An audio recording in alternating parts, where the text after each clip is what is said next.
Abi pun. Selamat pagi pemirsa, Berita Lampung kembali hadir menjumpai Anda. Bersama saya, Ade Anissa. Sejumlah berita aktual dan informasi menarik lainnya telah kami siapkan untuk Anda. Berikut Berita Lampung pilihan hari ini.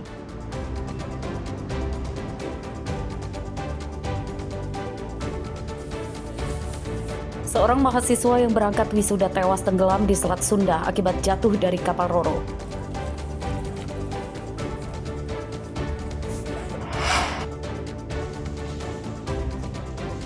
Kesal merasa dipersulit mengambil bantuan sosial. Seorang pria di Lampung Selatan ditangkap akibat membacok kepala dusun.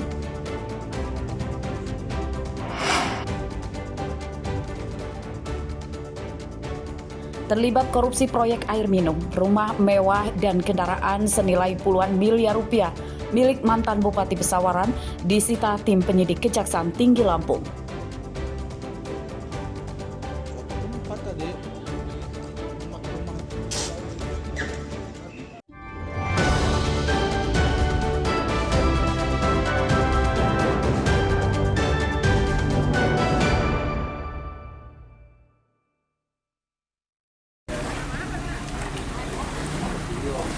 Mahasiswa asal Jambi yang jatuh dari kapal Roro di Selat Sunda, Lampung Selatan ditemukan meninggal dunia pada Rabu pagi.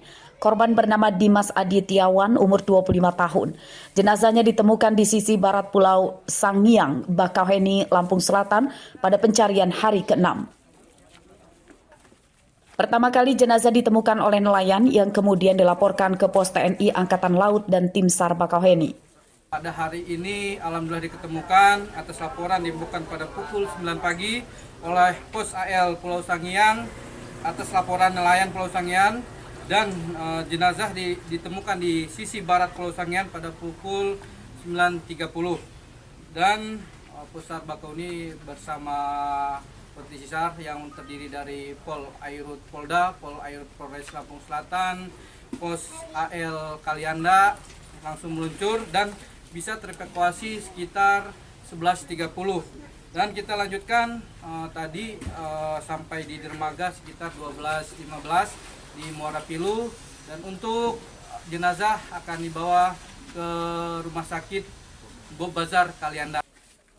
Korban jatuh ke laut dari kapal Roro pada hari Jumat 5 Desember lalu. Saat itu korban sedang menuju ke kampusnya di Pati, Jawa Tengah untuk wisuda. Saya keluarga di sini dapat info tanggal 6. Jadi saya langsung meluncur ke Basarnas segala macam. Jadi korban ini masih sepupu kami. Jadi Mas Adityawan sekitar 25 tahunan lah, yang berasal dari Lagan Ulu, staging di Jambi. Di informasi yang saya dapat dari keluarga di sana, beliau ini perjalanan menuju Pati atau Jawa ya, Pati atau Jawa, untuk melaksanakan wisuda pada tanggal 14. Itu info yang saya tahu, tanggal 14. Jadi dia berangkat sendiri, kemudian tanggal 10 ibunya menyusul. Jadi untuk masalah dia terjun atau bagaimana, kami selaku dari keluarga memang dia tidak ada masalah, tidak ada masalah sama sekali.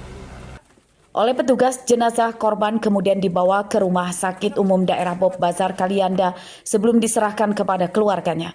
Penyebab korban jatuh ke laut diselidiki polisi. Aris Susanto melaporkan dari Lampung Selatan.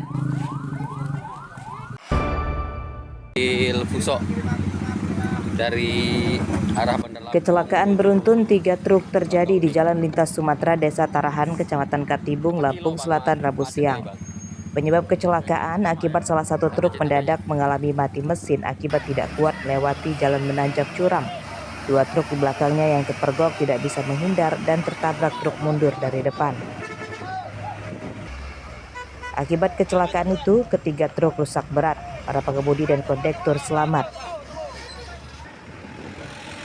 Evakuasi truk yang bermuatan berat tersebut cukup sulit hingga menyebabkan kemacetan lalu lintas dari 2 arah. Evakuasi berhasil setelah satu persatu truk yang kecelakaan ditarik ke pinggir dengan truk lain. Dari jam berapa bang kejadian bang?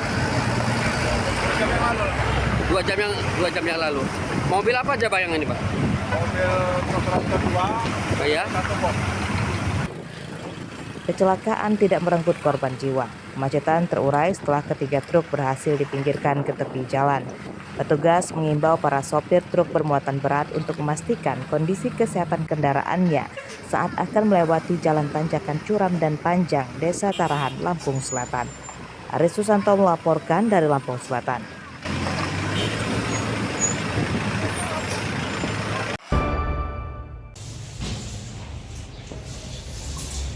Pria bernama Warsani, umur 32 tahun, Selasa sore ditangkap tim Reskrim Polsek Tanjung Bintang, Lampung Selatan akibat menganiaya kepala dusun atau kadus di daerah tinggalnya. Tersangka ditangkap di tempat persembunyiannya di Bandar Lampung setelah sempat buron 1 hari usai membacok korban. Korban bernama Andi Saputro, kepala dusun 5 Desa Purwodadi Simpang, Kecamatan Tanjung Bintang, Lampung Selatan. Korban menderita beberapa luka bekas sabetan celurit di punggung. Menurut polisi, penganiayaan dipicu kekesalan tersangka yang mendapat laporan pacarnya dipersulit korban saat akan mengambil dana bantuan sosial atau bansos. Perempuan tersebut kembali karena dia tidak membawa data yang diminta. Dia pulang, ditunggu pun tidak datang pada siang hari itu. Namun setelah sore Pak Kadus pulang dan menjelang maghrib, tiba-tiba si Warsan ini datang ke rumah Pak Kadus marah-marah karena dia menganggap itu istrimu ya? Teman, Bang. Nah, teman, dia ngakunya istri sama Pak Kadus ini. Motif utama dari peristiwa ini tuh emang murni dia nggak dapat bansos atau seperti apa? Ya, suruh melengkapi bansos tadi, tapi perempuan yang mengaku istrinya Warsani ini tidak datang membawa perlengkapan keluarga dan KTP. Celurit tersangka disita polisi sebagai barang bukti. Akibat perbuatannya, tersangka terancam 7 tahun penjara. Rabila setelah melaporkan dari Lampung Selatan.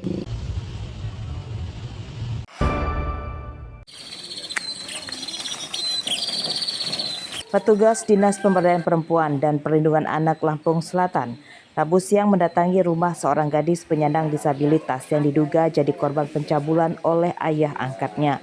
Kedatangan petugas untuk memberi bantuan pendampingan hukum serta membantu terapi menghilangkan trauma terhadap korban. Korban merupakan gadis berumur 21 tahun, penyandang disabilitas tunanetra.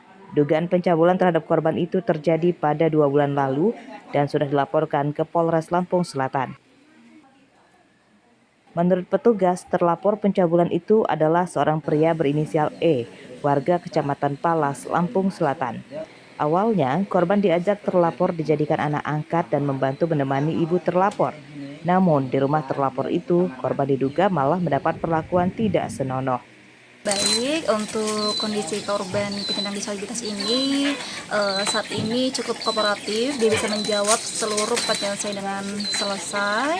Untuk saat ini mengalami yang namanya ketakutan, nantinya juga akan kita periksa lanjutan untuk kondisi klinisnya. Karena ini korbannya disabilitas mental ya, ini harus lanjut gitu. Gitu.